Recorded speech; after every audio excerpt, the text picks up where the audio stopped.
Hello, ladies and gentlemen, and welcome to Atop the Fourth Claw, where bad critics burn. I'm so glad this comic is still up. I'm very happy about this. I guess we should go to the first page. Let's just jump to the first... Oh, dear. Just, again, keep in mind, this man's entire career is built on this, reviewing comics that he has decided are bad. We're off to a good start, I'd say. What does the chat have to say about this? Bruh. It looks like a 5th grader, mate. It really does. It's kind of sad. So this is like the most recent. This is how it looks apparently at the end. This is, I guess, the last page. So, I mean, it got a little better. I don't like the style very much. The faces look a little weird, especially this face. Jesus. She's like turning her head all the way around. Good God. That's kind of fucked up, actually. So it's not a whole lot better. Pharaoh City. Oh my God. Wow. Wow. These... this is going to be good. Look at this fucking building, chat. Look at this fucking red building there. Pharaoh City. Valentine's Day sale. It started off well enough. A fantastic, peaceful metropolis within the Midwest. We got some like graffiti or something here. But it was almost amazing how quickly it fell apart. My name is Carter Granholm. I'm just reading this in the Linkara voice now. I have lived in Pharaoh City for 12 years, ever since my parents moved us here in hopes of finding the grand opportunities promised. My parents were murdered several years ago. Oh, so you're like fake Batman. It was declared a mugging, and the perpetrator, suspected to be a gang member, was never caught. I can't take it personally, of course, since not a day goes by in Pharaoh City where someone isn't murdered, or kidnapped, or raped. It's the police I mostly feel sorry for. Most of the citizens have lost hope in them to solve their problems. I somehow wonder if the cops have lost faith in themselves, too, considering the circumstances. The city feels like it's cast in perpetual twilight. Oh my God, always light flowing in around me, but always a darkness tainting it somehow. I don't think I've really seen the sun in years. My first attempt at being artsy, says Linkara. While still drawing a semi-decent picture, chat. This is good. This is a really this should be up in art galleries, you know? My parents had actually had their heart set that I'd become an actor. However, my circumstances didn't allow me to pursue it. Instead, I opened up my own business. It's not the most glamorous profession in the world, but it's honest. Grand furniture. Sadly, though, honesty doesn't pay bills. It also doesn't pay the checks from my employees or the maintenance costs for the building itself. Sales have been in decline for the past few years. In fact, this year has been so... Wow, this is fucking dull. Holy shit. This is like a comic. You expect it to be a little more, like, interesting than this. So how about this chair over here? How about this, like, double-wide chair for, like, extra chuffy motherfuckers? Any artists in chat that are currently screaming? Furniture store for giants. I mean, I would call this pretty grand. Yeah, it's grand furniture. Look at this desk also. This is... Wow. It's just, I also love the inconsistent, like, lining. Some of the lines are really, like, kind of thin. Like, this one's really thin, and then the other half of his body is, like, swole, thick line. Also, that Apex keyboard. This is the master keyboard configuration. Fuck QWERTY. Fuck any of that. We got what visually appears to be more like a fucking sampler pad. The desk layout is actually based on the one I have at the furniture store that I work at as a stock boy. So I think it's safe to say this is a pretty large self-insert, ladies and gentlemen. This is a guy who works as a stock boy at a furniture store and decides to make a comic where he owns the furniture store, and then also, I guess, becomes like a superhero Jesus man with like a harem of bitches. Yeah, I guess that's what's happening. We're full into it. What the fuck is this? What the fuck is this?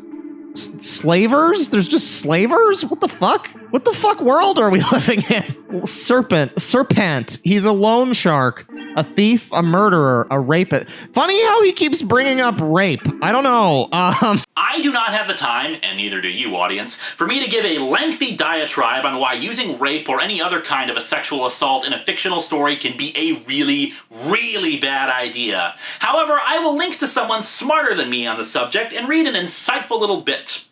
Take a good look at your story. Why do you think rape is what you need for it to progress? Is there something else that could fill the same function?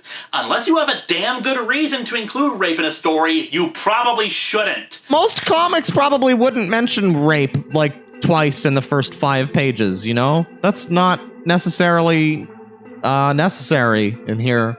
But okay. First and foremost, he's a member of the most organized gang in Pharaoh City, the Slavers. So there's just slaves, I guess, in this universe. You'll have your damned money by then, serpent. And then we've got fucking words down here. What am I looking at here? Look at this bitch's eye. Is this the girl? That's...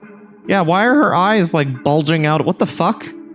What the fuck? I was not I'm not like a comic critique guy. I'm not like an art critique guy. So I was expecting not to have too many critiques. I'd be like, oh, this is kind of bad, but I can't point out the... Look at this fucking... Look at the state of this man's arm. Look at the fucking... The eyes... Look at this guy's fucking face. Oh my god, I drew better than this when I was 5. No bully here, lol. I'm not trying to bully.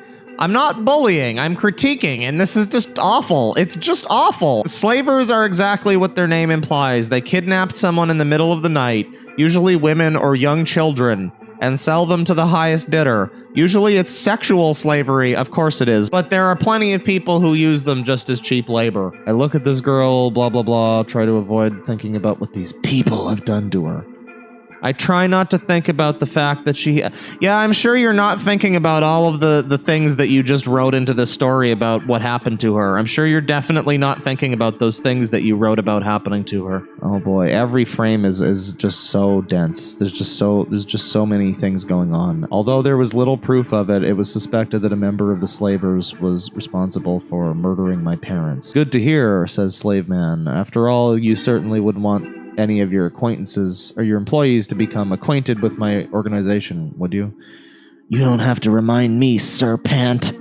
I said you'll get your money and you will. Well then, I'll leave you to it, Granholm. Still, if you should decide not to pay, that one woman who works here on Wednesdays would be an excellent addition to my harem, and then we have him, like, charging his J.O. crystal or something. I'm not sure what is going on here. There's so much words! When I was 7 years old, a family picture was taken. My parents got mad because part of the picture had an unusual white glow around it. We didn't take a lot of pictures in my family. Okay, so he's got light superpowers. As I stood over their deathbeds, I vowed to stay true to pacifism. Pacifism's all well and good, but taking a vow of pacifism just makes you sound like a little bit of a bitch. I don't know. The simplest and subsequently worst-looking page so far in terms of the artwork. No, I disagree. This is the only one that isn't stressing your abilities. This is the only one where everything looks vaguely in proportion to some extent. This is probably the best one yet. Help, someone help me. Oh, guess what, everybody? Linkara gets to be the hero. He gets to be the White Knight. And he ran away? Never mind, okay. He fucking ran away like a little bitch. Oh no. He runs away. I was really expecting, because he wrote the comic, obviously, I was expecting it to be like, no, milady, I'll save you from this rough, evil Chaddington.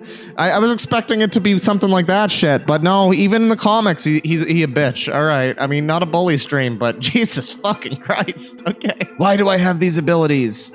What, the ability to run away like a little bitch boy? The voice of my mother telling me how no one should ever fight evil with violence. What the fuck does that mean?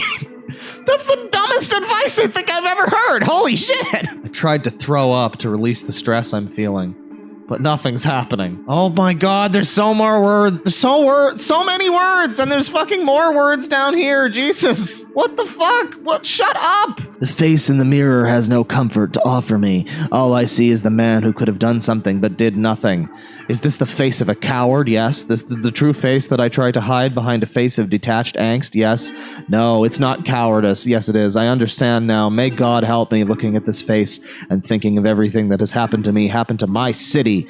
I can see it all so clearly now. Mom, Dad, I'm sorry, but you were wrong. You were completely and utterly wrong. One cannot stop evil with passive... What, you realize this now after this girl's been fucking, like, enslaved and raped? Okay. That's a convenient time to realize that one. Here's the second panel I was referring to earlier. I truly believe that pacifism doesn't work to stop evil.